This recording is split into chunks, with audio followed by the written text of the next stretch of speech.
감사드립니다. 우리 본문 보겠습니다. 우리 에베소 5장 22절에서 33절입니다.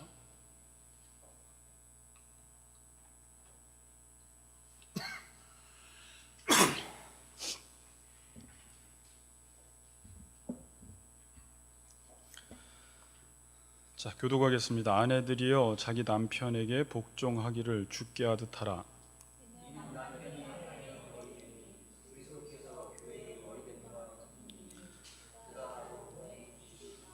그러므로 교회가 그리스도에게 하듯 아내들도 범사에 자기 남편에게 복종할지니라.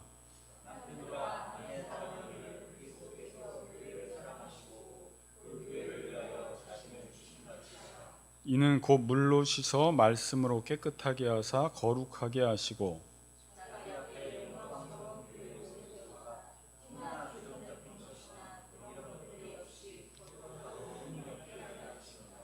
이와 같이 남편들도 자기 아내 사랑하기를 자기 자신과 같이 할지니 자기 아내를 사랑하는 자는 자기를 사랑하는 것이라.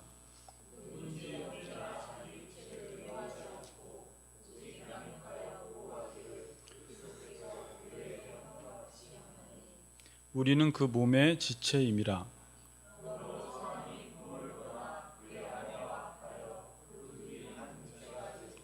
이 비밀이 크도다. 나는 그리스도와 교회에 대하여 말하노라.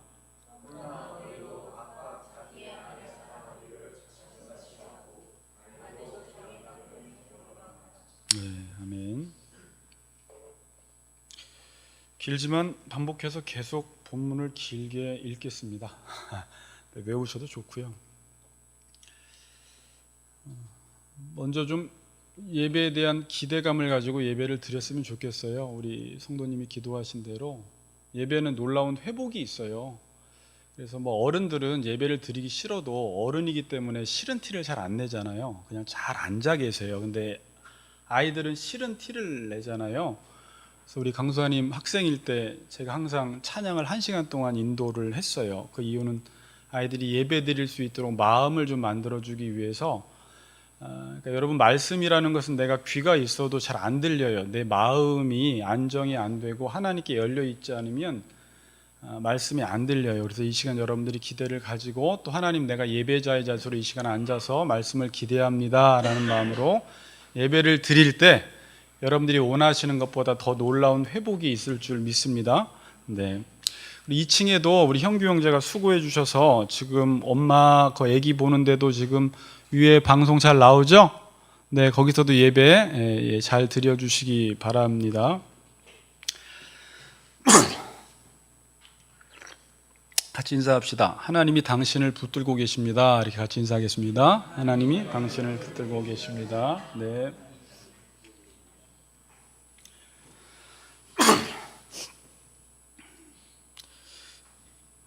원래 이 설교를 2번을 나누려고 하다가 제가 그냥 하나에 붙여버렸어요. 그래서 조금 오늘 긴데 그래서 재미있게 또 들어주시면 유익하니까 잘 들어주시기 바랍니다. 네.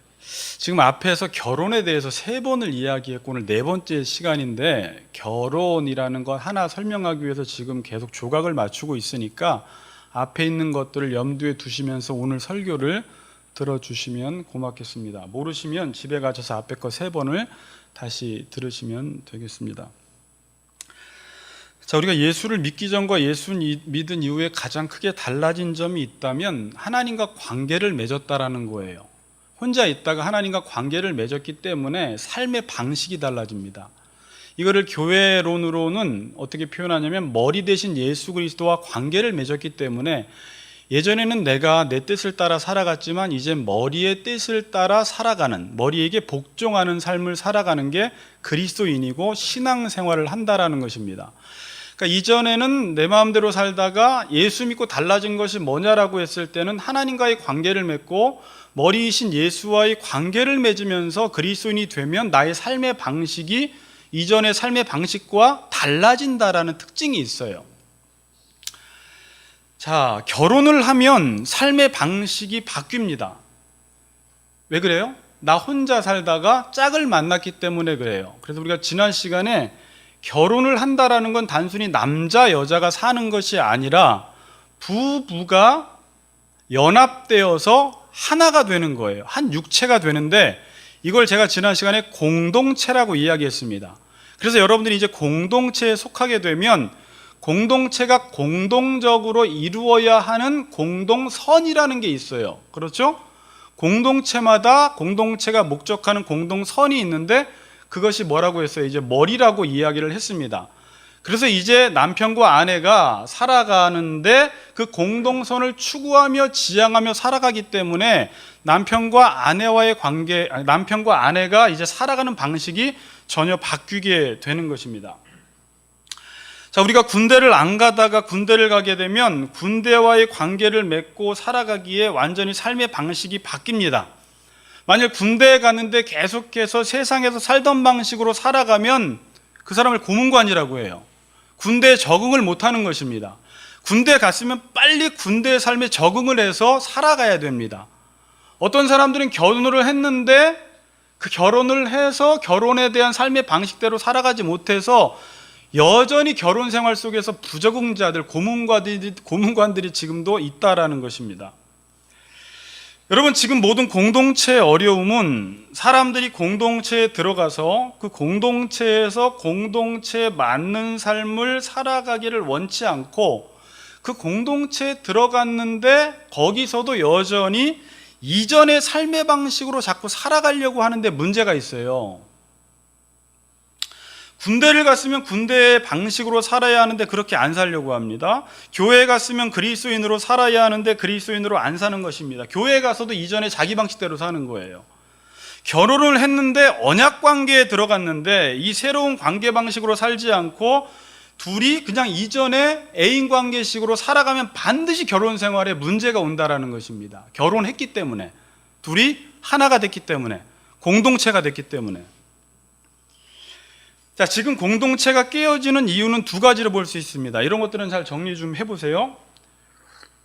첫째는 공동체가 깨지는 이유 두 가지는 공동체가 공동체다운데 그 공동체 일원이 공동체 사는 것을 맞춰 살지 못해서, 공동체에 적응하지 못해서 그 공동체를 떠나가는 현상이 있습니다. 그러니까 공동체는 전혀 문제가 없어요. 그 공동체는 그냥 공동체다운데 내가 적응하지 못해서 그 공동체에서 탈락되는 경우, 탈영하는 경우, 탈선하는 경우가 있다라는 것입니다. 지금도 교회 생활을 하면서 그렇게 교회를 떠난 가나안 교인들이 있습니다. 지금도 교회가 교회다운데 사람들이 교회에 적응하지 못해서, 중요한 건 교회가 성경적으로 교회를 운영하는 교회가 있다고 해봅시다. 정말 머리 대신 예수님께 복종하고 자기에게 맡겨진 역할들을 은사별로 충실히 감당하고 또 공동체 속에서 다른 사람들이 약할 때 내가 십자가를 져주고 또 교회에서 구제도 하고 선교도 하는 교회가 있다고 해봐요. 그런데 사람들은 그게 교회인데 자기가 바라는 어떤 교회상이 있기 때문에 나는 교회가 이렇게 됐으면 좋겠다라는 자기가 바라는 교회상이 있는데 교회가 진짜 교회 노릇을 잘하는데 자기가 기대했던 교회상과 어긋나니까 교회를 떠나는 경우가 있다는 것입니다. 그렇죠? 그러나 또 한 가지 경우에는 교회가 교회답지 않아서 교회를 떠나는 사람이 있어요. 그럼 지금 교회를 떠나는 사람들은 어떤 사람들이냐면 이 두 가지가 다 혼재되어 있습니다. 두 가지가 다. 어떤 교회는 정말 교회 같아요. 완전한 교회는 없는데요. 그래도 교회론을 추구하면서 머리에게 복종하면서 공동체 생활을 하면서 섬기면서 선교하는 교회가 있는데 어떤 그리스도인들은 교회를 찾을 때 자기가 원하는 교회상, 자기가 바라는 교회상이 있기 때문에 내 옆에 바로 좋은 교회가 있는데도 그 교회를 다니질 못하는 그런 현상이 일어난다라는 것입니다. 또 하나는 요즘들은 교회가 교회답지 않으니까 사람들이 교회를 탈영하고 탈선해서 떠돌아다니는 교인들이 많다라는 것입니다. 이 두 가지가 다 복합적으로 혼재되어 있습니다. 자, 이것은 결혼에도 똑같이 적용됩니다. 제가 왜 결혼을 하면서 계속 교회 이야기를 하냐면 결혼 생활은 교회 생활이기 때문에 그래요. 그리스도와 교회와의 관계가 남편과 아내와의 관계와 같기 때문에, 유사하기 때문에 제가 계속 비교하면서 설명을 드리는 것입니다. 자, 어떤 남편은 정말 남편다운데 아내가 남편을 싫어할 수 있습니다. 남편이 정말 머리 역할 잘합니다. 리더십 좋습니다. 자기 몸을 내어줍니다. 십자가를 져줍니다. 희생해줍니다. 가족 식구들도 잘 양육하고 보호해줍니다. 그런데 여자들이 결혼할 때 자기가 바라던 남편 상이 있었어요. 그래서 자기가 바라는 그 남편 상이 아니니까 자기는 결혼할 때 돈을 바랬어요. 재벌, 또 뭐 권력, 또 그 남자의 백그라운드를 바랬는데 이 남편은 착하기만 했지 집은 잘 돌보고 머리 노릇을 하는데 돈이 없어. 그러니까 자기가 바라는 그 상이 아니니까 깨지는 경우가 있다라는 거예요. 그런데 어떤 남편은 남편 같지 않아서 또 깨지는 경우가 있습니다. 이 두 가지가 다 혼재되어서 지금 관계가 깨어지는 현상이 일어나는 것입니다. 어떤 아내가 목회자와 결혼을 했습니다. 제 이야기하는 건 아닙니다. 그래서 남편은 정말 착실히 목회를 잘합니다. 남편의 역할도 성실히 수행합니다. 그런데 아내가 남편을 싫어하고 못마땅하게 생각할 수 있습니다. 왜요? 아내 자체가 목적이 다른 데 가 있으면 정상적인 관계 속에서 문제를 느끼며 사는 거예요. 그렇겠죠?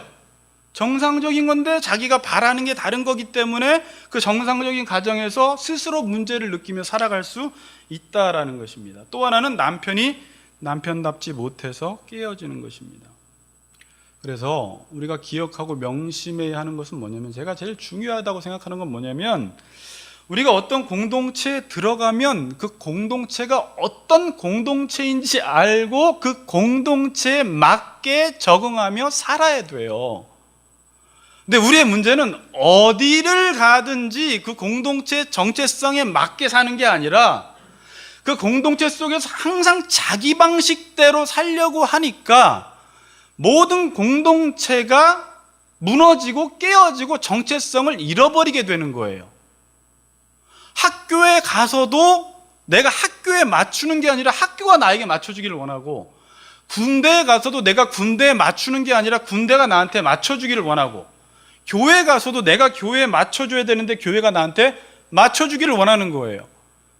원래 학교는 어떤 기능을 잘 감당해야 돼요? 잘 공부시키고 훈련시켜서 사람 만들고 인재 양성 만들고 나라에 필요한 사람들을 만들어내는 일을 해야 되는데, 학교에 들어오는 사람들이 어떤 학교 상을 가지고 오냐면 이 대학과 그러니까 이 학교 가면은 대학을 잘 들어가는 그 학교 상을 가지고 오니까 학교가 자꾸 입시학원으로 변화되는 거예요. 교회도 마찬가지예요. 목사나 장로나 성도들이 건강한 교회를 세우고 싶어서 건강한 교회를 세워가는데 몰려 들어오는 성도들이 나는 교회 가서 그냥 적당한 의식 몇 가지 행하고 천주교회처럼 그냥 편안하게 그냥 생활하다가 큰 봉사하지 않고 그냥 평안한 마음만 누리다가 오는 정도로 원하면, 여러분, 그리고 교회 가서 복이나 받기를 원하고 세상에서 잘 살기를 원하면 어떻게 돼요? 교회가 자꾸 변질되는 거예요. 그런 성도들이 자꾸 찾아오기 때문에 따라가는 거예요. 그래서 정말 중요한 게 뭐냐? 하나님이 공동체를 만들었으면 우리는 공동체에 들어갈 때 그 공동체에 맞게 살아야 돼요. 이건 지금 어디에 적용하려고 그래요? 결혼하기 전에는 애인 사이로 지내다가 결혼을 했으면 부모를 떠나서 이제 합하여 이거예요. 연합했다라는 거예요. 아담과 연합해서 사망에 이르렀듯이 예수와 연합하여 생명에 이르렀듯이 연합은 삶의 방식이 완전히 달라져요. 누구와 연합하느냐에 따라서 삶의 방식이 완전히 달라지는 거예요. 결혼을 하면 이제는 머리의 뜻을 맞추어서 살아가는 방식으로 살아가야지만이 결혼 생활이 유지가 되는데, 결혼을 해서도 여전히 이전의 삶의 방식을 따라 살아가려고 하면 결혼은 했지만 그게 결혼 생활이 아닐 수 있다라는 것이에요. 그렇죠?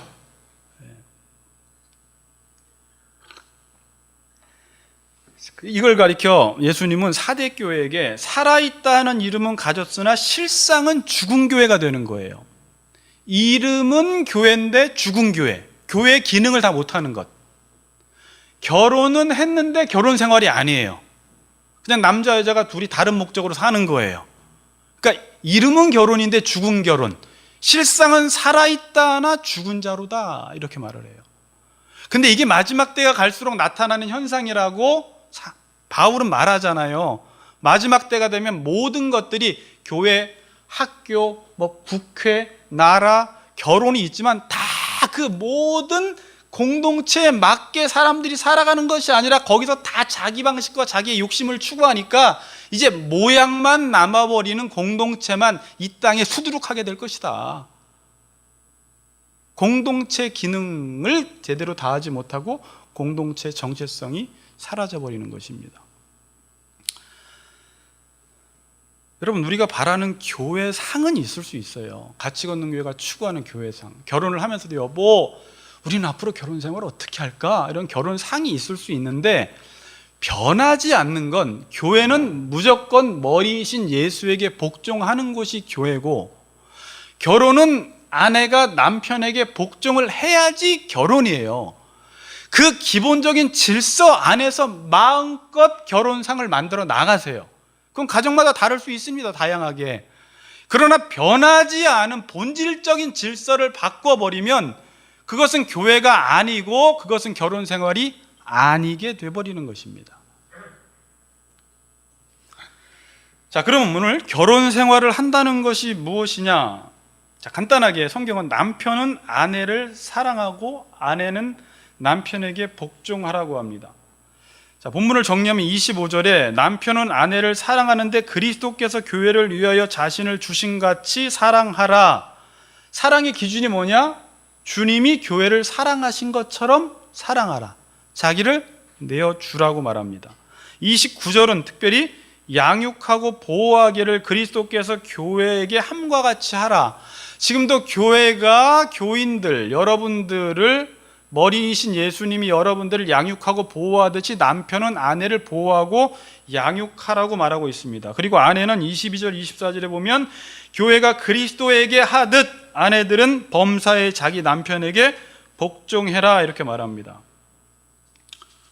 그럼 왜 이런 관계로 사랑하라라고 하냐는 거예요. 그러니까 이게 사랑하라는 거예요. 그러니까 자, 남편은 사랑하고 아내는 복종하라고 하니까 아내는 복종만 하고 사랑하라는 말이 아닌 게 아니라 사랑하는데 사랑하는 방식을 복종과 사랑하는 방식으로 하라는 거예요. 부부는. 그러니까 사랑하라는 것입니다. 왜 이렇게 해야 됩니까? 왜 복종과 사랑의 방식으로 해야 돼요? 남편이 머리이기 때문에 그런 관계 속에서 사랑하라는 것입니다. 자, 5장 22절 23절 다시 한번 읽어보겠습니다. 22, 23 시작.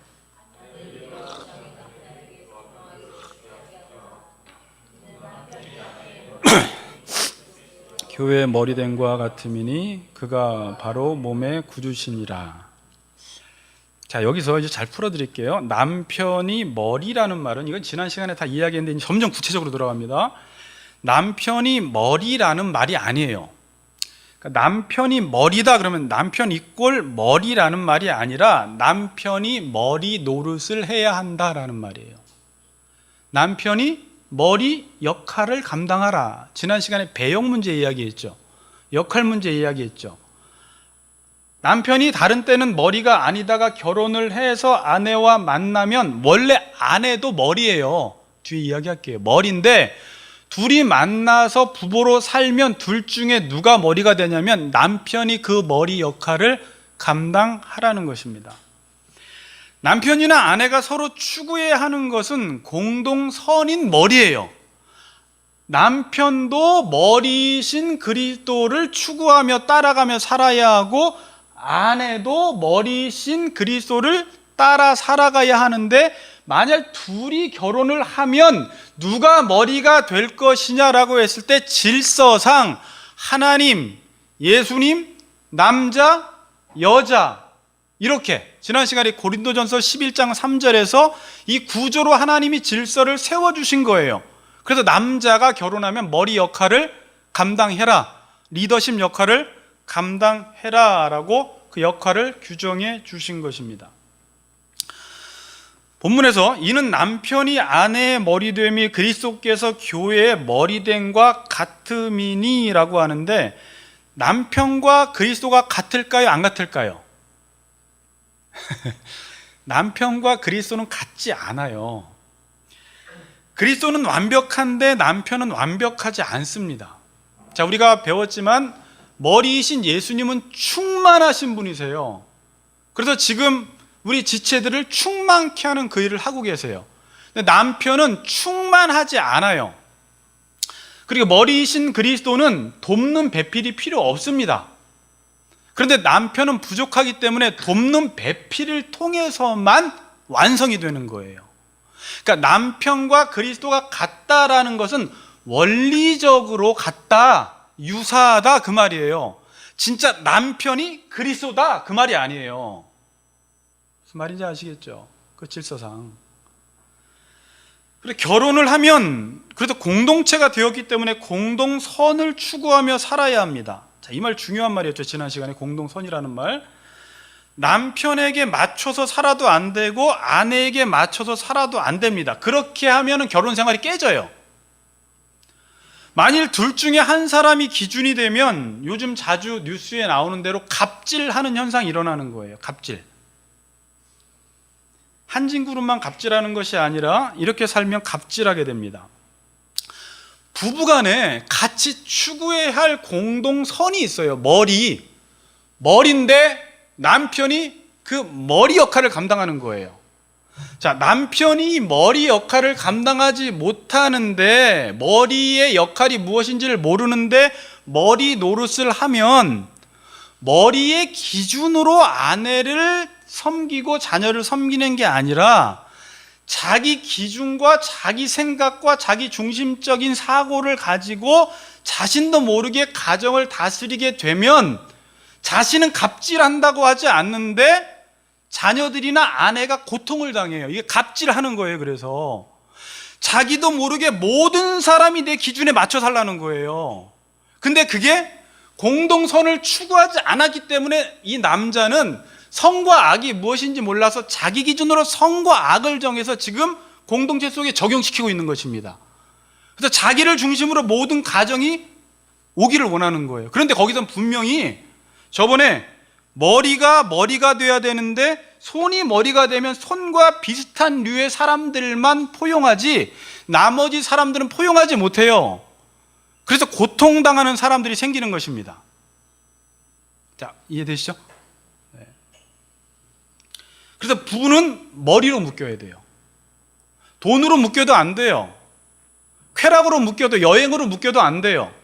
그냥 우리는 여보. 근데 제가 지난 시간에 그랬죠. 부부끼리요 잘 살 수 있다라고 했어요. 머리를 공동선으로 해서 잘 사는 게 아니라 당신도 돈을 추구하고 나도 돈을 추구해서 서로 돈을 추구하니까 너무 쿵짝쿵짝 잘 맞아서 잘 사는 거예요. 당신도 여행을 추구하고 나도 여행을 추구하고, 당신도 큰 집을 추구하고 나도 큰 집을 추구해서 쿵짝쿵짝 잘 사는 거예요. 보면은 막 인고 부부 같고 행복하게 살아가는데 그것도 이해관계 속에서 살아가는 거예요. 만일 이게 싹 사라지면 헤어져 이렇게 되고, 사라져버리면 둘이 묶을 수 있는 끈이 없어요. 그걸로 묶였기 때문에. 풍파가 오고 아무리 어려워도 끊어지지 않을 수 있는 이유는 공동선이 머리이기 때문에 그래요. 그럼 여기서 깨지질 않아요.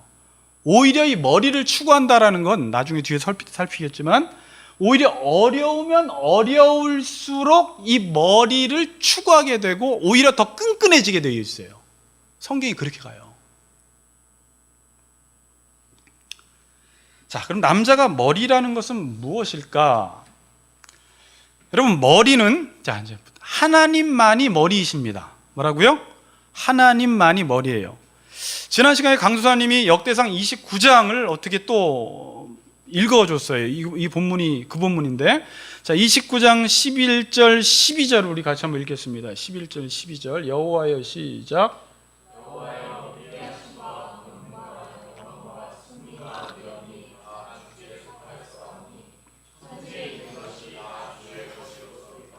여호와여 주권도 주께 속하였사오니 주는 높으사 만물의 머리이심이니이다. 다윗이 기도하는데 뭐라고 합니까? 하나님만이 만물의 머리이시다 그러는 거예요. 만물의 머리. 여호와 하나님을 만물의 머리라고 합니다. 그러니까 무슨 말을 하면서 만물의 머리라고 합니까? 어떤 분만 만물의 머리가 될 수 있어요?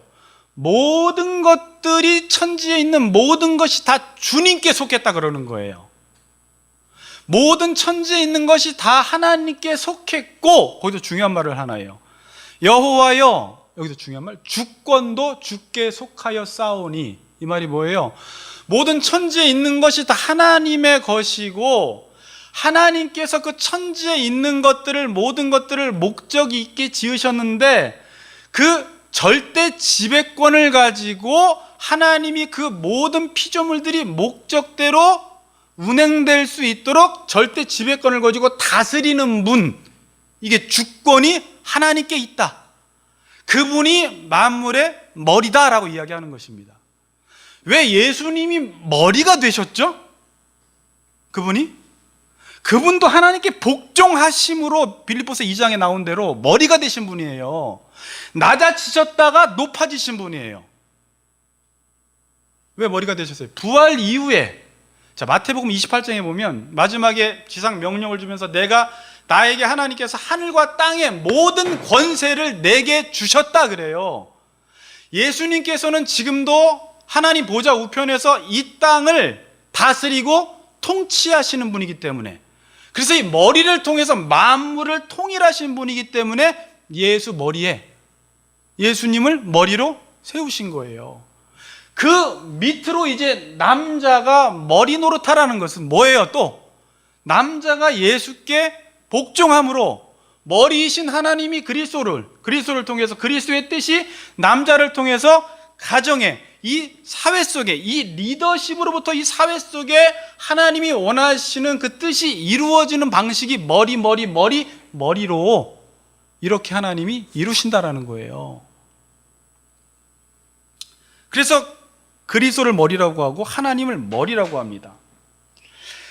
자, 근데 남편이 머리라는 말은 뭐냐면, 아까 말씀드렸듯이 남편이 머리라는 말이 아니라 남편이 머리 역할을 감당하라는 것입니다. 자, 이 내용이 어디 나와요? 인간을 대리 통치자로 세우셨잖아요. 지난 시간에도 강사님 통해서 배웠죠. 인간이 왕이에요. 왕직을 하나님이 감당하라고 했어요. 이 땅에 있는 모든 것들을 다스리라고 하나님이 인간에게 왕직을 맡겨주셨습니다.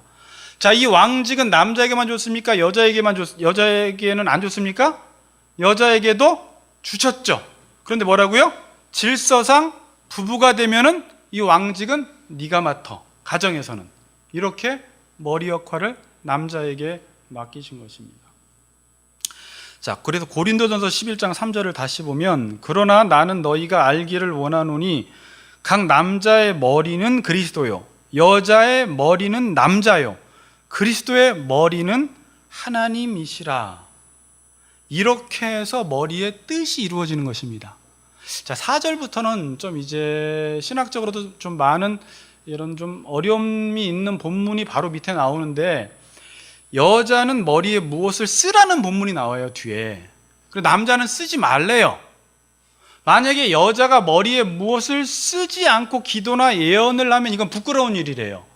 근데 만약에 남자는 머리에 무엇을 쓰는 게 부끄러운 거래요. 벗으라는 거예요. 이게 무슨 말인지 아세요? 여자는 머리가 아니라는 거예요. 여자는 머리의 자리에서 물러나라는 거예요. 그래서 여자가 머리에 무엇을 쓰든지 아니면 머리를 기르든지 해서 나는 머리가 아니다, 중동지방에서 머리에 두건을 쓰고 다니는 이유는 나의 모든 매력과 아름다움과 순결을 남자에게만 바치겠습니다 라는 의미로 이걸 쓰는 거예요. 머리가 누구라고요? 남자라는 거예요. 자, 지난 시간에 말했지만 지금 저 사람이 남자니까 막 머리 이야기만 한다, 그게 아니라 지금 이게 아주 평등한 이야기예요. 아주 평등한 이야기고, 오히려 남자가 훨씬 할 게 많아요. 이거 다음 시간에 또 얘기할 거예요. 네. 자, 우리는 흔히 머리다 그러면 권위자들이 떠오릅니다. 자, 우두머리, 장, 대표. 그런데 이 권위자들을 생각할 때 우리는 긍정적인 이미지보다 여러분, 부정적인 이미지가 많이 떠올라요. 어떤 장, 대표, 대통령, 목사, 국회의원, 아빠 막 이러면요, 긍정적인 이미지가 떠오르는 게 아니라 막 이렇게 절레절레하게 돼요. 왜냐하면 지금 머리인 사람들이 뭐 하고 있냐면 계속 뉴스에 나오지만 갑질을 하고 있는 거예요. 요즘 사회에서 이슈가 된 것도 이 미투 운동도 이 권력형 성폭행이라고 하잖아요. 자신의 권력을 이용해서 사람들을 마음대로 주물럭거리는 거예요. 그러니까 어떤 사람이 돈이 있고 권력이 있고 높은 자리에 올라가면 그 특권을 가지고 책임을 다하기보다는 그 특권을 가지고 책임을 다하는 게 아니라 거기서 이제 사람들을 억압하고 사람들을 잘못된 다스림을 가지고 자신의 사적 이익을 위해서 이용해 먹고 이런 일들이 계속 보편화되다 보니까 많은 사람들이 권위자, 할아버지, 아빠, 목사, 대통령, 국회의원 그러면 일단 신뢰가 안 가는 이 권위에 대한 반감이 생겼고 권위에 대한 부작용이 생겼다라는 것입니다. 이 권위에 대한 이 상처가 있어요. 트라우마가 있어요. 그래서 어떤 사람들은요, 아빠라는 말만 들어도 싫어하는 사람이 있습니다. 목사라는 말만 들어도 그냥 안 좋은 이미지가 딱 떠올라요. 왜? 지금까지 잘못된 목사 밑에서 10년, 20년 동안 당한 사람들은 그냥 목사 그러면 싫은 거예요. 어떤 사람들은 아빠 밑에서 오랫동안 고통을 당하면 아빠 그러면 싫어요. 자, 지금 제가 화곡동에 요즘 친한 목사님이 한 분 계세요. 자주 밥도 먹는데 그 목사님이 또 특수 목회를 해요. 그러니까 가정에서 좀 문제가 있는 청년들 있죠. 깨진 가정 속에서 좀 문제가 있는 청년들만이 어떻게 그 교회에 몰려 들어가지고 한 30명이 모이는 거예요. 근데 이제 이 목사님이 너무 힘들대요. 그러니까 이분은 유도하신 분이에요. 유도도 해가지고 힘도 세고 또 아이들을 너무 사랑하고 의리도 있어요. 그리고 모든 돈을 다 털어서 애들 사줘요. 근데 애들이 어떠냐면 그렇게 잘해주다가도 목사님이 그냥 강단의 앞에 나오는 그 자체를 싫어한대요. 그냥. 그러니까 누가 내 앞에 서는 것 자체에 대한 권위에 대한 반감이 있는 거예요. 그리고 제자 훈련 받다가 그냥 컵을 집어 던져버린대요. 그러니까 어떻게 통제를 해야 될지 모르겠다라는 거죠. 그래서 저번에 우리 그 박성균 목사님 계시죠? 수련회 때 그 목사님이랑 다 같이 만나는데 그분이 이제 거기 한번 가주기로 했어요. 이분들을 좀 계속 상담해주고, 왜냐면 혼자 목회하기가 너무 힘드니까 혼자 못하는 거예요. 그리고 동성연애 하지 마세요 막 이러면 왜 하지 마! 제자 훈련 받으다가, 그러니까 예수를 믿는 게 뭔지도 몰라요. 야, 너 목사한테 그렇게 대들면 안 되지 이러면서 또 서로 막 말리고. 예? 힘들어요. 그러니까 이게 머리에 대한 거부 반응이 있어요. 목사가 뭔가를 교회에서 시키고 아빠가 무엇인가를 시키고 선생님이 무엇인가를 시키면 그것이 전혀 좋은 것으로 여겨지지 않고 또 나를 어떻게 착취하고 이용해 먹으려고 할까, 이 생각밖에 안 드는 거예요. 우리 성도들도 만일 잘못된 목사 밑에서 몇십 년 있었으면 그냥 제가 뭐 하나 봉사하세요 이래도 저 사람 나 그냥 뒤로 한 발짝 물러서 안 할래요부터 하는 거예요. 또 나를 이용하는 건 아닐까, 저렇게 해서 돈 내라는 건 아닐까, 저렇게 해가지고 자기 어떤 야망을 이루려고 저 목사가 저러는 건 아닐까, 믿지를 못하는 거예요. 왜? 목사에 대한 상처가 있는 거예요. 그럼 성경에서 머리라는 의미가 무엇일까? 머리이신 하나님이 어떻게 행하는 것을 보면 머리의 역할이 나와요. 하나님이 어떻게 행하셨는가? 머리이신 하나님이. 자, 하나님은 머리로서 이 땅을 어떻게 하세요? 주권자로서 다스리십니다. 다스리는 분이세요. 그리고 인간에게 왕직을 맡기면서 창세기 1장 28절에 문화명령이라는 것을 주셨죠. 이 땅에 있는 모든 것들을 너희들이 다스려라. 하나님은 이 땅을 지금 다스리고 계시는 분이십니다. 자, 다스린다라는 말은 뭐냐면 섭리한다라는 말이에요. 제가 이제 교리 시간에 알려드렸어요. 섭리한다라는 말이 뭘까요? 모든 피조물을 보존하고 유지하는 것입니다. 자, 다스리는 게 뭐라고요? 하나님이 모든 피조물들을 창조하셨는데 그 창조물들이 그 목적대로 보존될 수 있도록, 유지될 수 있도록 잘 섬기는 것이 다스린다라는 개념이에요. 그러니까 하나님이 우리에게 이 하늘에 있는 것들과 땅에 있는 것들과 이 세상에 있는 모든 것들을 다스리라라는 것은 착취하고 억압하라는 게 아니라 이 땅에 하나님이 만든 모든 피조물들이 잘 유지되고 보존될 수 있도록, 꽃들은 꽃의 본성과 본질대로 자라갈 수 있도록 물 주고 햇빛 받게 하고 잘 자라게 하고, 고양이는 고양이에게 맞는 음식을 주고 개는 개에게 맞는 음식을 주고 자녀들은 자녀에게 맞는 음식을 주고, 그래서 맨 뒤에 5장 29절에 남편의 역할이 뭐냐면 아내를 양육하고 보호하라는 거예요. 양육하라는 말이 필요한 것을 공급해 주라는 말입니다. 그리고 보호해 주라는 거예요.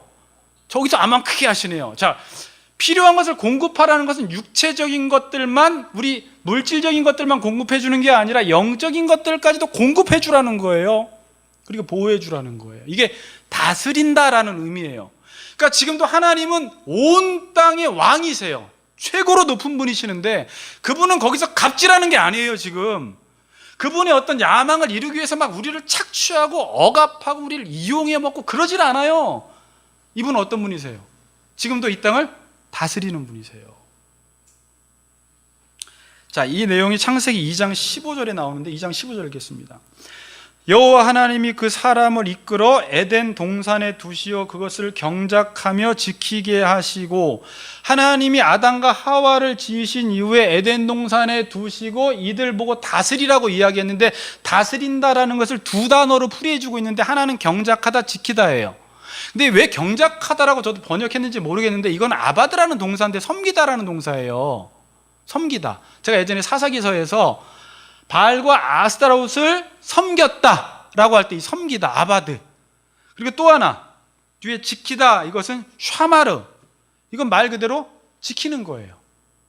그러니까 섬기고 그것들이 잘 유지될 수 있도록 지키는 거, 돌보는 거, 케어포하는 거예요. 그러니까 하나님이 에덴 동산에 사람을 두시고 그 모든 것들을 잘 섬기고 돌보라는 것입니다. 창조한 것이 그 창조한 목적대로 잘 보존되고 유지될 수 있도록 섬기는 일을 너희들이 하라는 것이죠. 자, 그러니까 머리가 된다라는 것은 다스리는 것입니다. 지난 시간에 우리 강사님이 또 이야기했죠. 이 왕직이 회복되기 위해서 어떻게 해야 한다고 했어요? 왕이 되면 병마를 많이 두지 말고, 아내를 많이 두지 말고, 은금을 많이 두지 말고 그 옆에 뭘 두라고요? 율법책을 옆에 두라는 거예요. 왕은.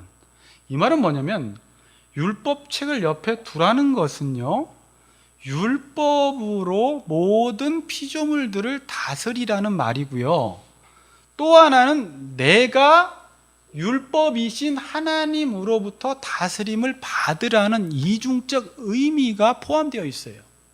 자, 중요한 이야기했죠?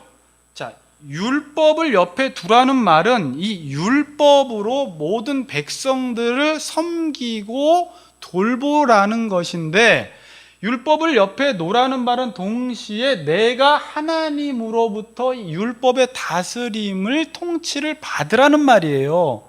그래서 왕의 위치가 어떤 위치냐면, 먼저는 하나님의 다스림을 받으면 그 율법으로 이 땅을 다스리고 통치할 수 있는 왕이 된다라는 것입니다. 그러나 만일 율법을 제껴놓고, 아까 은금을 많이 두고 여자를 많이 두고 병력을 많이 두고 자기 어떤 권력을 의지해서 이 땅을 다스리면 반드시 그 왕은 갑질한다. 제가 지난 시간에 사무엘상 8장에서 너희가 반드시 인간 왕을 세우면 그 인간 왕은 너희들을 학대할 것이다. 자기 측근들에게만 좋은 거 다 갖다 줄 것이다 라고 지난 시간에 이야기했잖아요. 이게 왕의 한계예요. 자, 이 말은 뭐냐면요, 율법의 다스림을 받고 율법으로 다스리라는 말은 인간이 먼저 하나님으로부터 섬김을 받고, 섬김을 받은 인간이 이 땅의 모든 피조물들을 섬기라는 말입니다. 제가 예전에 그런 말 한번 썼죠. 하나님의 다스림을 받는 자가 모든 것들을 다스릴 수 있다. 자, 보세요. 이런 구조예요. 원리가 이래요. 예배의 어떤 사이클인데 여러분 중요한 원리입니다. 인간은 무조건 먼저 하나님의 말씀을 들어야 돼요. 이게 하나님으로부터 섬김을 받는 거예요. 그럼 하나님 편에서는 우리에게 어떤 말씀을 주시면 하나님이 우리를 섬기시는 것입니다. 그럼 하나님이 우리를 섬기셨으면 그 말씀대로 우리가 피조물들을 섬기면 피조물을 섬긴 것이 곧 하나님을 섬긴 것이 되어버리는 거예요. 이해가 되세요? 근데 만약 하나님의 섬김을 내가 받지 않겠다, 하나님의 말씀을 듣지 않겠다라고 하는 순간 내가 피조물을 섬기고 싶어도 자꾸 착취하게 됩니다. 아까 그런다고 그랬죠. 남편이 먼저 머리이신 하나님의 섬김을 받지 않고 자기가 머리 노릇을 하려고 하면 머리 노릇을 잘 못한다고요. 그래서 예배의 사이클은 뭐냐면 여러분들이 예배를 잘 드리는 게 아니라 하나님의 말씀을 들어야 돼요. 하나님의 말씀을 듣는 게 섬김을 받는 거예요. 그러면 그 섬김 받은 걸 가지고 모든 피조물들을 섬기면 그 섬긴 것이 하나님을 섬긴 게 돼서, 그래서 마태복음 25장에 작은 소자에게 한 것이 나에게 한 것이다 이렇게 말하는 거예요. 여러분들이 꽃 하나를 잘 섬기고 개 하나를 잘 섬기고 자녀의 본성과 그에게 주신 은사가 무엇인지 알아서 그가 하나님이 창세 전에 계획한 그 목적대로 잘 자라갈 수 있도록 자녀를 잘 섬기면 이게 하나님을 섬긴 거라는 거예요. 그러니 하나님을 섬긴다라는 건 얼마나 멋진 일인지 몰라요, 여러분. 이 땅에 있는 모든 피조물들의 본성들을 파악하고 공부를 해서 그 목적대로 유지하고 보존될 수 있도록, 가정은 가정으로서 보존되고 학교는 내가 교장이 됐으면 학교가 학교로서의 기능을 다할 수 있도록, 대통령이 됐으면 대통령으로서 국가의 기능을 다할 수 있도록, 교회가 됐으면 교회의 기능을 다할 수 있도록 섬겨나가는 일을 누가 할 수 있느냐? 섬김을 받은 사람만 이걸 할 수 있다는 거예요. 그래서 지도자가 돼도 하나님의 섬김을 받지 않고 지도자가 되면 반드시 부패하는 거예요. 자, 이 원리 너무 쉽죠? 왜 이 시대가 왜 이런지 알겠죠? 그래서 왕이 되면 무조건 율법책 옆에 놔라 이거예요. 너 율법책을 떠나는 순간 너는 갑질한다. 그러니까 인간 스스로는 왕직을 스스로 감당이 안 되는 거예요, 여러분. 결국은 자기중심적인 생각으로, 폭좁은 생각으로 나라를 다스리게 되고요, 가정을 다스리게 되고요, 교회를 다스리게 돼서 그런 목사 밑에 성도가 있으면 성도들이 막 고통을 당해요. 하는 것마다 뭔가 꿍꿍이 속이 있는 거예요. 뭔가 전도해라 뭐해라 하는데 다 뭔가 꿍꿍이 속이 있는 거예요. 왜 언제 그럴 거예요? 저 그럴 수 있어요, 충분히. 제가 하나님의 섬김을 받지 못하면, 제가 하나님의 말씀을 듣지 않으면, 제가 먼저 하나님 말씀대로 살지 않으면 가정을 잘 다스리고 싶어도 안 되더라 이거예요. 이게 인간의 한계예요. 이 사이클 잘 아시겠어요? 예배 사이클이에요.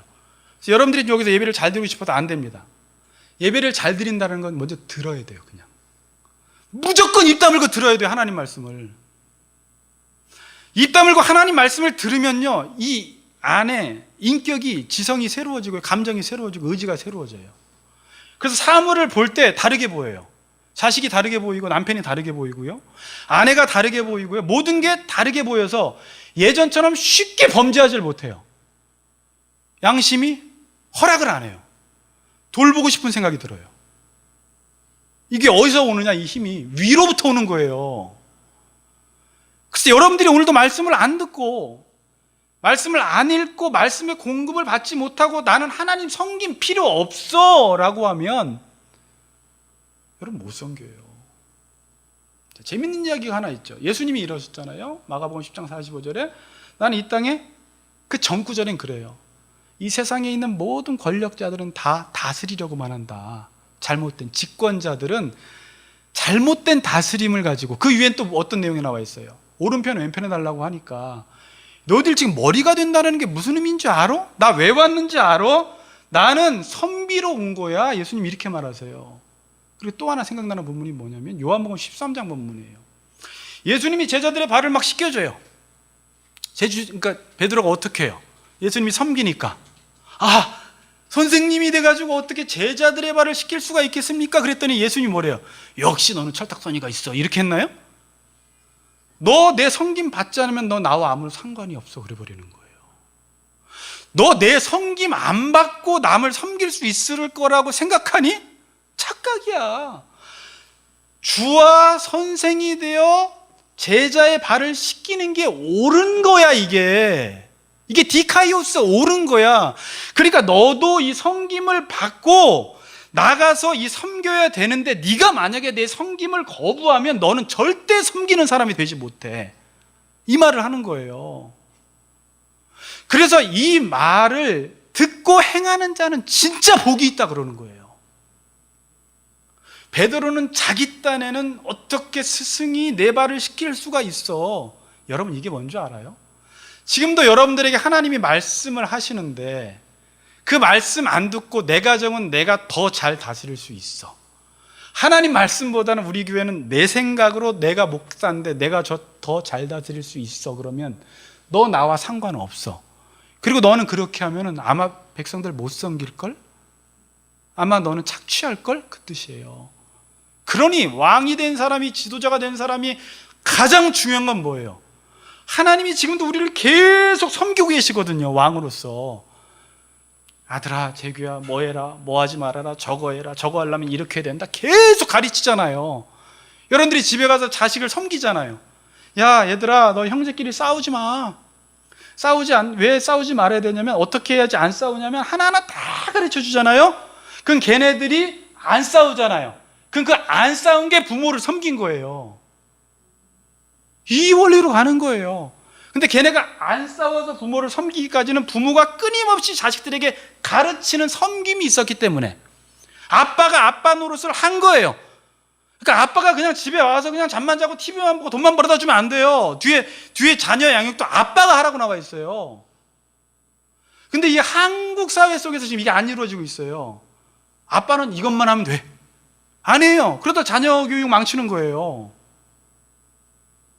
계속 섬겨주는 거예요, 자녀들을. 그러니까 자녀들이 그 아빠의 말을 들으니까 그게 아빠 섬기는 거야. 그러니까 여러분, 하나님 섬기는 게 뭐예요? 뭐 하나님한테 막 안 해도 돼요. 그냥 우리 주변에 있는 모든 것들을, 자녀들을, 아내를, 남편을, 지체들을, 자연을 잘 돌보고 섬기면 그게 나한테 한 거야. 우리 하나님 아버지는. 그 뜻이에요.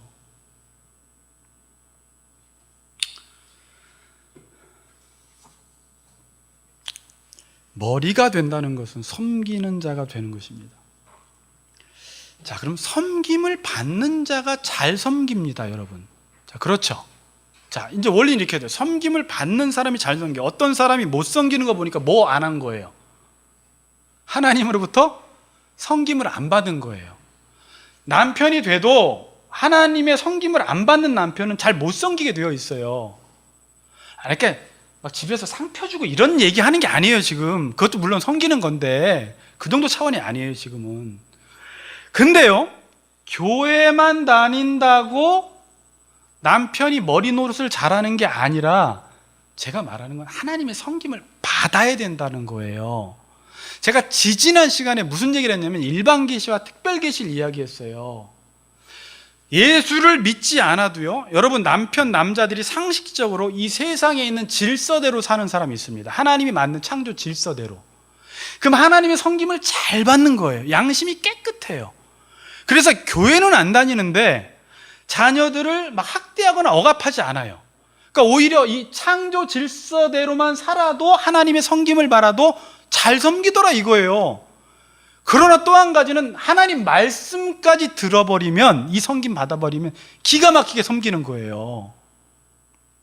그러니까 교회 다니면 좋은데, 저는 지금 교회 다니면 잘 섬긴다라는 말이 아니라 머리신 하나님이 일반 세계 속에서 섬기는 것과 특별 계시로 섬기는 것을 다 받아들여야 돼요, 여러분.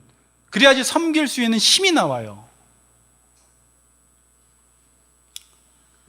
만일 어떤 남편이 일반 질서 속에 섬김을 받지 않고 아빠 자체가 엉망으로 살아요. 말씀으로 섬김을 받지 않으면 아까 말대로 자꾸 갑질과 폭군이 되는 것입니다. 자, 제가 원래는 여기까지 이제 설교를 끝내려고 했는데 2탄 들어갑니다. 자, 근데 이제 이 부분이 중요해요. 자, 그런데 이런 설교를 들으면 나는 예수 믿고 부부 생활을 할 때 사랑하면서 복종하면서 살고 싶은데 지금 상대 배우자가 예수를 믿어도 이렇게 살기를 원하지 않고 또는 상대 배우자가 믿지 않을 때 어떻게 해야 하냐라는 거예요. 나는 복종하고 싶어요. 나는 머리 역할 하고 싶은데 아내가 그렇게 안 한다든지 남편이 그렇게 안 한다든지 할 때 어떻게 하면 좋냐라는 것입니다. 상대방이 그렇게 하니까 나도 맞받아쳐서 그렇게 하라는 것일까요? 자, 우리가 제일 힘든 게 뭐냐면 그룹 스터디 있잖아요. 그룹으로 뭔가 숙제를 하고 과제물을 내고 공동체적으로 어떤 과업을 달성할 때 나는 잘하는데 어떤 상대방이 못할 때 그런 적 있죠. 그룹으로 요즘 대학생들이 숙제를 하는데 나는 잘하는데 상대방이 못할 때 어떻게 해요? 그게 너무 힘들어요. 그래서 점수가 안 나오는 거예요. 이 팀추월 이런 거 되게 좋은 정신이에요. 둘만 빨리 간다고 해서 되는 문제가 아니라 같이 잘 가야 되는 거예요. 1등이 문제가 아니라 같이 함으로써 아름다운 모습이 무엇인지 보여주는, 그게 아름답다라고 해요. 스포츠 정신이라고 이야기하고. 그런데 내가 잘하는데 상대방이 못하면 보통 사람들이 어떻게 하냐면 두 가지 반응을 합니다. 첫째는 그냥 공동체를 깨버리는 것입니다. 상대를 욕하면서 나가버리는 거예요. 두 번째는 내가 조금 힘들어도 상대방이 잘할 수 있게끔 돕는 것입니다. 자, 첫 번째가 세상의 방식이고 두 번째가 성경적 사고방식이에요. 자, 그런데 이 둘 중에 하나를 선택하라는 말이 아닙니다. 인간은 두 번째 방식의 삶을 살아갈 때만 공동체 속에서 누군가가 약하고 부족하고 내가 그 사람을 돕고 십자가를 져주고 섬기는 방식으로 살아갈 때만 인간이 성숙하고 성장하고 인격이 변화되고 하나님을 닮아갑니다. 원래는요, 첫 번째 방식은 인간 삶에 없었어요. 이건 죄 짓고 나타난 결과예요.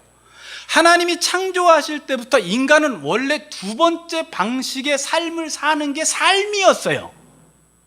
아시겠어요? 왜? 우리가 앞으로 갈 천국이 그런 곳이거든요. 천국은 그냥 다 섬기는 곳이에요. 그래서 제가 뭐라고 그랬어요? 다 왕노릇 한다고 했잖아요. 노성도님, 다 섬기면 노성도님이 다 섬기니까 내가 왕인 거예요. 그럼 여기는 뭐가 돼요? 여기도 왕이 되는 거예요. 여기도 왕이 되는 거예요. 왜 그런 현상이 나타나죠? 다 섬기니까 천국에 가면 다 왕노릇 한다 그러는 거예요. 죄가 들어오면서 자기는 잘하는데 저 사람은 왜 못해? 라고 하면서 이걸 깨버리는 현상이, 균열 현상이 깨지는 현상이 죄 짓고 일어난 거예요. 그럼 원래 예수님께서 이 땅에 오셔서 십자가에 죽으시고 우리를 위해서 대신 십자가에 달려 죽으심으로 우리의 짐을 주셨다는 게 뭐냐면 우리의 연약함을 대신 짊어지심으로 우리가 다시금 살아갈 수 있도록 하신 거예요. 그리고 우리 보고도 너희들도 이제는 죄 짓는 삶의 방식이 아니라 이제는 어떤 공동체에 들어가면 여러분 어떤 현상이 일어나요? 반드시 아까 연약한 사람이 있어요. 부족한 사람이 있어요. 그럴 때 어떻게 하라는 거예요? 여러분들이 그 사람의 연약함을 담당하라는 거예요. 갈라디아서 6장 2절에 뭐라고 그랬어요? 너희가 서로 짐을 지라. 그래서 그리스도의 율법을 성취하라.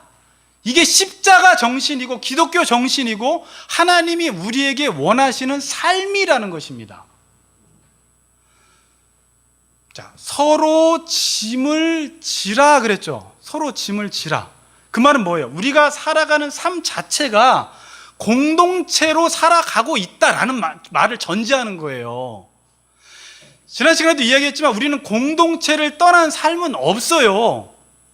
어디를 가나 공동체예요. 가정을 가도, 군대를 가도, 학교를 가도, 직장에 가도, 교회를 와도 공동체예요. 그런데 지금 죄를 짓고 인간이 다른데 저 사람과 나를 틀리다고 생각해서 경쟁하는 방식으로 살아갑니다. 그래서 팀 추월을 하면서도 누군가 뒤처지면 우리끼리 막 앞에 가는, 이게 죄인의 삶의 방식이에요. 그런데 자, 이렇게 나와 있습니다. 너희가 서로 짐을 지라. 그리함으로 그리스도의 법인 사랑과 율법을 성취하라는 것은 너희들이 어떠한 공동체에 들어가면 그 공동체의 목적이 있을 텐데, 그 공동체의 목적을 이루기 위해서 10명, 20명, 30명, 국가적으로는 수천만 명이 모일 텐데, 거기에서는 분명히 약한 자, 부족한 사람, 연약한 사람이 있을 것이다. 그럴 때 사람들은 거기서 분열되어 나오는 방식으로 살아갈 것이지만, 그리스도인들은 지금부터 그렇게 살지 말아라. 그때 연약하고 약하고 힘든 사람이 있으면 예수님이 우리의 연약함을 대신해서 십자가를 져주는 방식으로 우리가 살아났듯이, 너희들도 그곳에 가서 십자가를 대신 져줌으로 그 공동체가 추구하고자 하는 그 목적을 같이 이루어 나가는 게 율법을 성취한다라는 의미예요. 아시겠어요? 학교가 어떤 학교로서의 기능을 다해야 되는데, 학교로서의 기능을 다하려고 하는데 많은 사람들이 잘못된 학교상을 가지고 와서 학교를 망쳐놓고 있으면, 에이 학교는 이제 틀려 먹었어가 아니라, 너 하나라도 네 자리에서 다른 사람들이 못하는 것을 네가 감당함으로 그게 이루어질지 안 이루어질지는 모르지만 너는 그 일을 하다 가는 게 그리스도인이 해야 될 일이라는 거예요. 그래서 학교가 궁극적으로 추구해야 되는 목적이 이루어질 수 있도록 네가 그 일들을 감당하라는 거예요. 그게 율법을 성취하라는 이야기예요. 이해가 되세요? 네. 근데 여러분, 그렇게 살다 보면 자, 재밌는 현상이 뭐냐면, 지금 성경이 뭘 말하냐면 너무 재밌어요. 내가 다른 지체를 위해서 왜 이렇게 살아야 돼요? 라고 우리는 말을 하잖아요. 그게 원래 삶이에요. 그러니까 자, 우리는 워낙 경쟁사회 속에서 살다 보니까 나는 같이 나가다가 저 사람이 못하면 깨지는 방식으로 살아가는 게 보편화되었는데, 내가 왜 그렇게 남의 짐을 짊어줘야 돼요? 라고 할 때 성경은 대답하기를, 그게 원래 삶이야. 앞으로 천국 가면 그러한 삶밖에 없어, 그 말이에요. 그리고 또 하나는, 내가 그렇게 살아가면 그 사람이 덕보는 게 아니라 내가 인격이 바뀌고 그때서야 내가 하나님을 닮아가게 되는 현상이 일어나는 거예요. 자, 그래서 에베소 구조가 1장 3절에서 5절에서 거룩하고 흠이 없는 백성을 하나님이 만드신다고 했죠, 여러분들을. 그리고 나서 4장에서는 공동체 생활을 통해서 이 일들이 이루어진다라는 거예요. 그럼 무조건 공동체 생활을 하라는 게 아니라 어떻게 하라는 거예요? 여러분들이 거기서 서로 짐을 짊어져 주고 연약한 자를 돕고, 아내는 남편이 부족한 것을 돕는 배필로 돕고, 남편도 돕고, 그럴 때 그렇게 그 삶이 힘겨워 보이지만 왜 우리는 이렇게 살아야 돼가 아니라, 그렇게 내가 서로를 돕다 보면 내가 거룩하고 흠이 없는 백성으로 만들어져 가고 있다라는 거예요. 그 자체가 신앙생활이라는 거예요. 근데 많은 그리스도인들이 이 자체를 신앙생활로 보지 않으려고 해요. 목사님, 내 삶이 왜 이렇게 힘들어요? 자, 여러분, 가정에서 안 힘든 사람은요, 또 다른 공동체에서 하나님이 그렇게 섬기는 장을 또 줍니다. 어떤 사람은 다른 곳에서는 그런 연약한 사람이 없어서 수월하게 공동체 생활을 하는데, 가정만 들어가면 남편이 문제든지 아내가 문제든지 해서 하나님이 일부러 섬길 수 있는 장을 계속 허락해 주세요. 누구 깎으려고? 나 깎아서 나 사람 만들려고. 그러니까 결국 하나님은 나 사람 만들려고가 아니라, 잘 보세요, 그게 왕노릇 하는 거잖아요. 너 왕노릇 하게 하려고. 이게 뭐 왕노릇이에요. 그게 하나님이 우리에게 주신 사랑이고, 그게 하나님이 우리를 다스리시는 방법이고, 그게 하나님이 우리를 섬기셨던 방법이에요. 그래서 그리스도인의 특징이 뭐냐면요, 여러분. 먼저 하나님이 우리를 이렇게 지금 계속 섬기시는 거예요.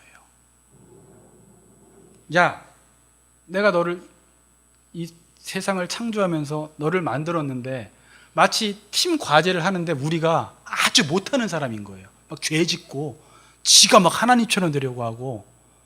여러분, 그럴 때 하나님은 어떻게 하실 수 있어요? 우리를 그냥 버리시고 새로운 사람 뚝딱 만들어내실 수 있어요. 잘 돕는 사람. 그러실 수 있겠죠. 근데 하나님은 그렇게 하세요, 안 하세요? 그렇게 안 하세요. 그리고 그 사람이 온전해질 때까지 하나님이신 분이 이 사람을 섬기기 시작하는 거예요. 그래서 이 사람이 온전해지도록 만들어요. 그래서 하나님이 그래요. 얘들아, 너희들이 세상에서 어떻게 살아가야 되는 줄 알아? 내가 너희를 사랑한 것 같이, 내가 너희를 용서한 것 같이, 내가 너희를 섬긴 것 같이, 너희들이 세상에 나가서 공동체에 들어가면 사람들이 죄짓고 자기 잘났다고 하고 사람들이 연약하고 부족하고 힘없는 사람들이 많을 텐데, 네가 거기서 일반 죄짓고 살아가는 사람들처럼 그 사람들을 정죄하고 그 사람들을 그 공동체에서 퇴출시키는 게 아니라 네가 그곳에 가서 그렇게 섬기라는 거예요. 섬겨서, 잘 보세요, 하나님이 지금 이 사람들을 섬긴다라는 것을 너의 섬김을 통해서 하나님의 섬김을 받게 하라는 거예요. 자, 이해가 되세요? 믿지 않는 사람이 있어요, 여러분. 이 사람이 어떻게 하나님의 섬김을 받을 수가 있어요? 내가 하나님의 그런 섬김을 받았기 때문에 이 사람의 짐을 대신 짊어지고 연약한 사람을 도와주면 이 사람의 행실을 보고 하나님의 섬김을 받게 되어서 구원에 이르게 된다는 거예요. 자, 제가 결론 지을게요. 자, 베드로전서 갑니다. 3장.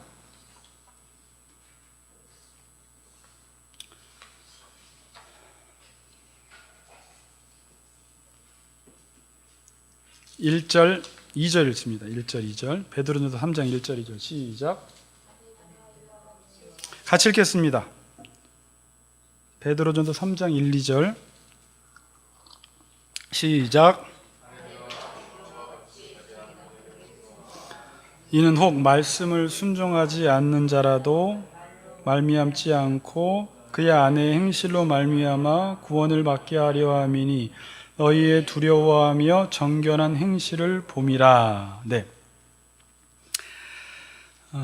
아까 제가 그랬습니다. 하나님은 얼마든지 우리를 잘라내고 새로운 사람을 만들어낼 수 있지만 하나님은 그렇게 안 하시고 우리를 섬기는 방식으로 살아오셨는데, 하나님이 무엇인가 아쉬운 것이 있어서 그러신 것이 아니에요, 우리한테. 아시겠어요? 왜 그렇게 하셨을까요, 그럼 하나님이? 우리가 잘못했으면 멤버 교체하면 되잖아요. 잘 들어보세요. 왜 근데 멤버 교체 안 해요, 하나님이? 하나님 사랑이시기 때문에 그런 거예요. 자, 이 말이 되게 중요한 말이에요.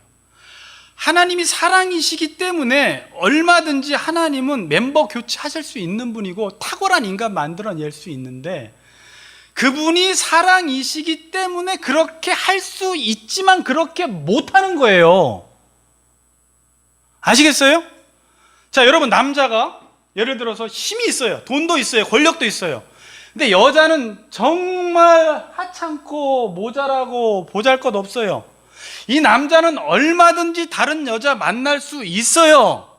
문제될 것이 없어도 이 남자 안에 사랑이 있으면 그렇게 할 수 있는데 못하더라는 거예요. 자, 여러분, 하나님이 힘이 없어서 우리 죄인들을 다시 그냥 새롭게 만들지 않고 왜 인간 하나를 다시 회복시키기 위해서 역사 속에서 자기 아들 독생자 예수까지 보내시면서 어떻게 보면 왜 쓸데없는 일처럼 보이는 이 일들을 행하실까? 사랑이시기 때문에 그렇게 밖에 할 수 없는 거예요. 사랑이 많은 엄마가 자기 자식을 낳았는데 장애야, 정말 볼품없어, 갖다 버리는 엄마도 있는데, 다른 사람 입양할 수도 있고, 돈이 집에 수억 수십억이 있어서 얼마든지 잘 살 수 있는데 그렇게 못하는 이유가 뭐냐면 그 안에 사랑이 있기 때문에 그걸 못하더라 이거예요. 할 수는 있는데 사랑이 있으니까 그 사랑으로부터 오래 참음도 나오고 긍휼도 나오고 용서도 나오고 자비도 나오고 은혜도 나오는 거예요. 뭘로부터? 사랑으로부터.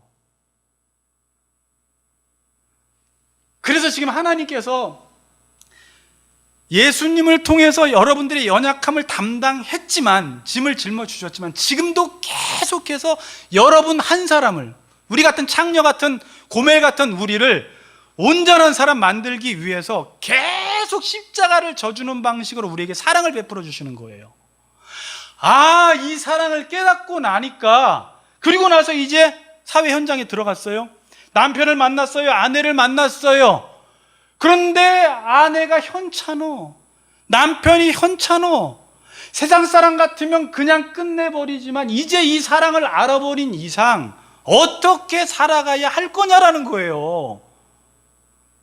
여러분, 부부끼리 그렇게 늘 좋게 살아가는 부 별로 없습니다. 하나님이 가끔은 반대되는 사람을 만나게 하시고 십자가를 질 수밖에 없는 상황으로 때로는 몰고 가세요. 자, 그리고 나서 이 본문 읽고 끝낼게요. 3장 1, 2절.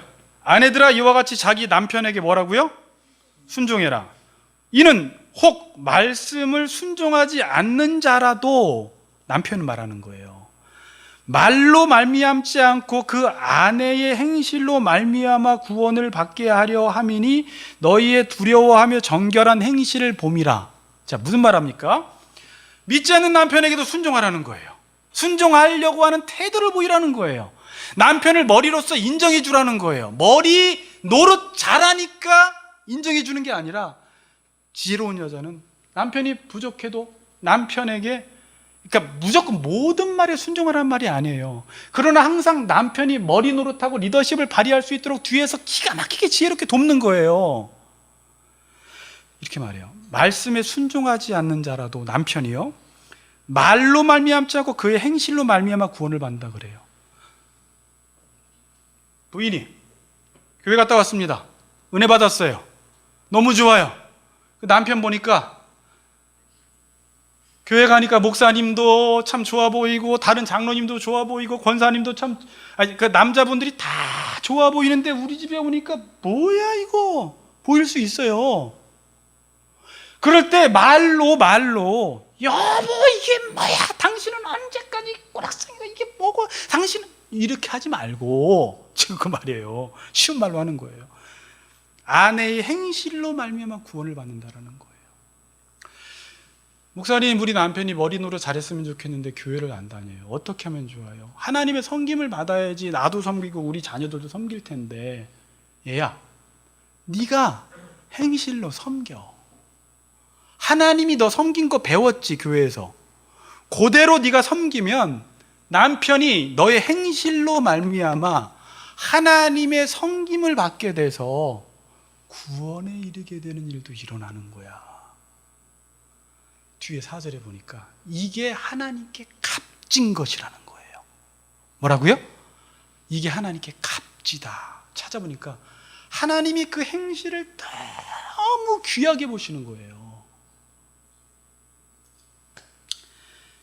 이게 이렇게 쉬운 말은 아닙니다. 참으로 어려운 말이에요. 그런데 여기서 남편의 구원은 물론 이거니와 우리 자신이 이 안에서 때로는 애간장이 타고 가슴이 무너지고 억장이 무너지고 힘겹고 억울하기도 하고 삶이 힘든데, 하나님이 우리가 이따 끝나고 찬양할 십자가를 지고 갈 때 희한한 하나님의 은혜와 평강과 내 힘으로는 감당이 안 되는데 하나님이 이를 감당할 수 있도록 힘을 주셔서 점차적으로 변화되는, 그 대상도 변화되고 나도 변화되는 그런 은혜를 하나님이 만들어 가신다라는 것입니다. 자, 여러분, 성경은 사랑이라고 할 때, 남편이 아내를 사랑하라고 할 때 여기서 쓴 단어가 에로스가 아니에요. 아가페예요. 어떻게 남편이 아내를 아가페로 어떻게 사랑합니까? 사랑은 감정과 감성이 아니라 고린도전서 13장에 보면 사랑은 첫 번째 뭐예요? 사랑은 언제나 오래 참고로 시작이 돼요. 이게 페이션스, 인내가 아니라 롱서퍼링, 고통, 오랫동안 고통당하는 거예요. 이렇게 이걸 사랑으로 성경은 보기 때문에 네가 진짜 한 사람을 사랑하려면 오래 참아야 된다는 거예요. 근데 하나님께서 우리를 향해서 지금 뭐 하고 계시는지 아세요? 오래 참고 계세요. 여러분 행실대로라면 그냥 끝났어야 돼요, 여러분. 아세요?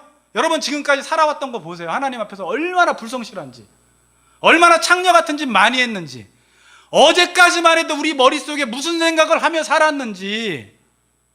그럼 하나님이 우리 끝내야 되는데 하나님 안 끝내더라 이거예요. 우리를 사랑해. 나선도님 던져버리고 딴 나선도님 갖다 놓을 수 있는데 그렇게 안 하더라 이거예요. 변화될 때까지 짐 져주더라 이거예요. 하나님이 고통당하시는 거예요. 세상 사람들은 사랑, 좀 우리 아내도 밥 잘 사주는 예쁜 누나 이런 거 자꾸 보면 현실적이지 않은 그런 거 보면 참 그냥 달콤하고 재밌고 있을 수는 있는데, 남자들은 실제적으로는 그게 현실적이진 않아요. 사랑은 그렇게 계속 밥 잘 사주는 이쁜 누나처럼 되지는 않는단 말이에요. 잠깐은 그거 보면서 남편이 못 해주니까 위로는 받을 수 있지만 성경에서 말하는 사랑과는 너무 거리가 멀어요. 고통당하고, 때로는 왜 이 사람을 나한테 붙여줬어? 왜 이 사람이 내 옆에 있는 거야?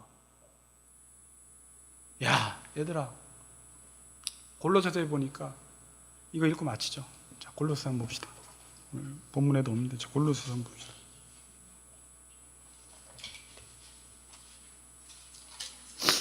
(3장)